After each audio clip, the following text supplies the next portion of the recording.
Bonjour à tous, bienvenue sur la chaîne Atelier Histoire. Aujourd'hui, une vidéo à la suite de vos demandes dans les commentaires. Vous avez été nombreux à me demander une vidéo donc de méthode sur l'analyse de documents. Donc, pour que ça soit pas trop théorique, j'ai décidé de partir des 3 erreurs les plus fréquentes dans vos analyses de docs que je vois dans les copies et bien sûr vous donner les conseils pour les éviter, ce qui me permettra d'inclure la méthode.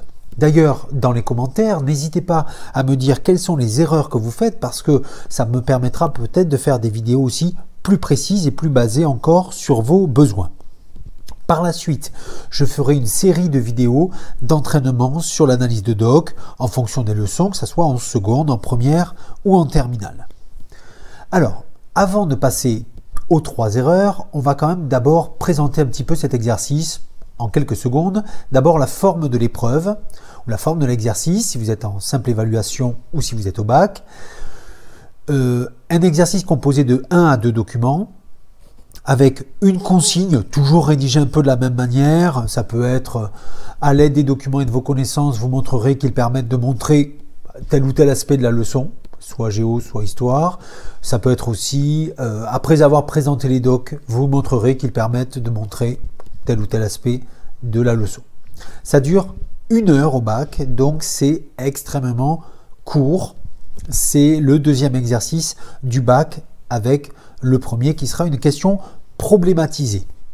D'ailleurs, je rappelle que j'avais fait également une vidéo de méthode sur la question problématisée ainsi que sur l'exercice, l'épreuve de cartographie. Je vous mets tout ça dans la description. Donc, les attendus de l'épreuve. Et là, on en vient un petit peu plus dans le sujet. 2 grands attendus pour moi quand je corrige des copies d'analyse de doc.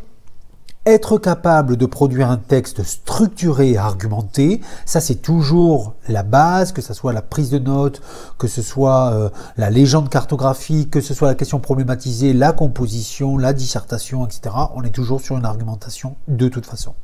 Deuxième attendu, expliciter les éléments des documents à l'aide de connaissances précises. Donc vous voyez déjà avec ce deuxième attendu que on commence à voir les erreurs arriver, notamment celles qui n'ont les copies qui n'ont que les documents ou des copies qui n'ont que des connaissances. Non, il faut essayer de trouver l'équilibre entre les deux. C'est ce que je vais expliquer maintenant.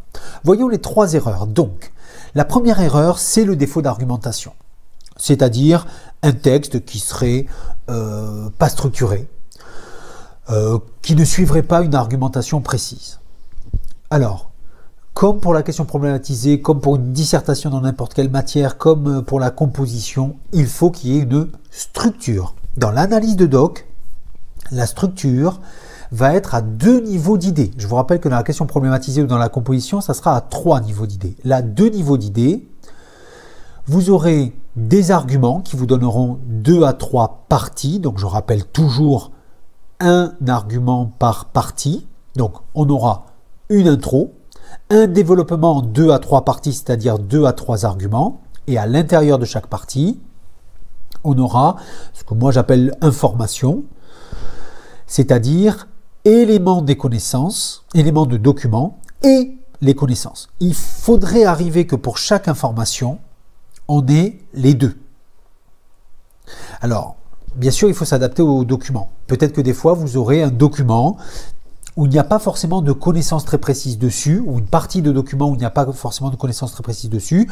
À ce moment-là, c'est pas grave, vous pouvez généraliser, vous pouvez quand même utiliser les informations des docs, mais dans l'absolu, on attend quand même qu'il y ait une partie document et une partie connaissances.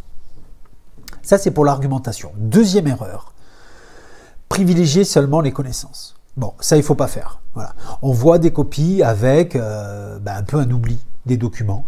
C'est-à-dire, vous avez tellement à cœur de mettre vos connaissances que vous oubliez complètement les docs.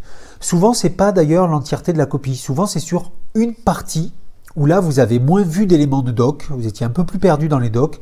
Et du coup, vous avez mis que vos connaissances. À la rigueur, entre parenthèses, des fois, vous nous mettez doc 1 ou voire ligne 2, doc 1. Bon, ça ne va pas. Il faut vraiment que les connaissances soient équilibrées avec les documents. La 3e erreur, c'est un peu l'inverse, n'utiliser que les documents. Alors on a des copies, soit une copie entière, soit des parties de copies où il n'y a que des documents. que des éléments de doc. Alors là, il y a deux cas de figure. Soit vous n'avez pas appris la leçon, vous êtes embêté avec vos docs, mais là, c'est votre faute. Vous n'avez qu'à vous en prendre qu'à vous-même. Soit, et alors là, c'est ça qu'il faut travailler, soit vous avez les connaissances, vous avez les documents, mais vous n'avez pas réussi à faire le lien entre les deux. Vous ne voyez pas que cet élément de photographie, cet élément d'affiche de propagande, cet élément, cette phrase de texte, vous ne voyez pas qu'elle correspond à des connaissances précises, même si vous les avez en tête. Donc ça demande de l'entraînement et je vous proposerai des vidéos d'entraînement en plus, bien sûr, de ce que vous faites avec déjà vos enseignants. Donc ici, on va voir comment éviter ces 3 erreurs. Donc on va voir un petit peu la méthode. Bon, la solution, c'est de trouver un équilibre entre les éléments du doc et les éléments de connaissance. Pour ça, vous allez faire un brouillon comme ça. C'est-à-dire, vous allez mettre, bien sûr, votre problématique. Je ne l'ai pas remis là, mais c'est tellement logique. Pour la problématique, on ne s'embête pas trop. Elle est souvent donnée par la consigne. Donc, on ne s'embête pas. Donc, l'argument 1, vous allez mettre votre phrase résumant l'argument. Je rappelle, une phrase rédigée, c'est ce que j'avais dit déjà sur la question problématisée. Comme ça, vous avez déjà une partie du propre de fait, de la copie de fait. Ensuite, premier tiré, vous allez écrire info 1. Et là, vous allez faire ce que je vous dis après.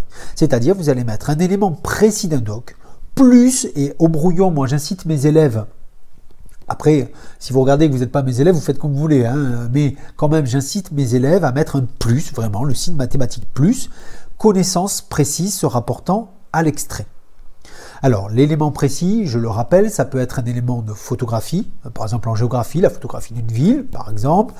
Ça peut être un élément d'affiche, ça peut être un élément de graphique, ça peut être aussi un texte. Dans le cas d'un texte, vous me mettez toujours cet élément précis entre guillemets et vous choisissez l'extrait le plus précis possible.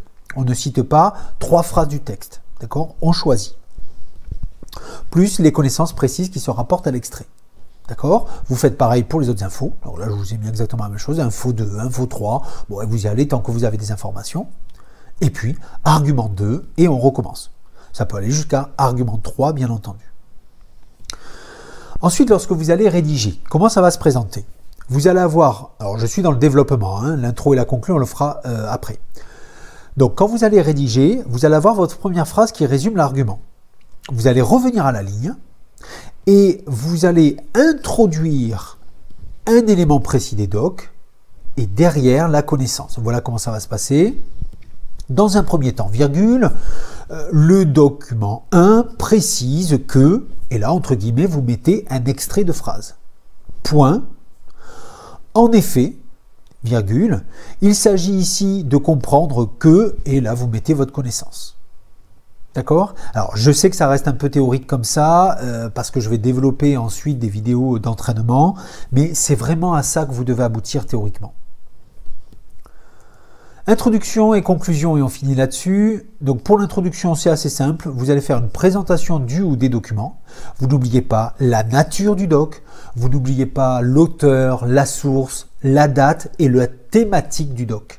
D'accord? Vous devez résumer en une phrase la thématique du doc, le sujet du document. Bien sûr, le titre donné au document peut vous aider fortement.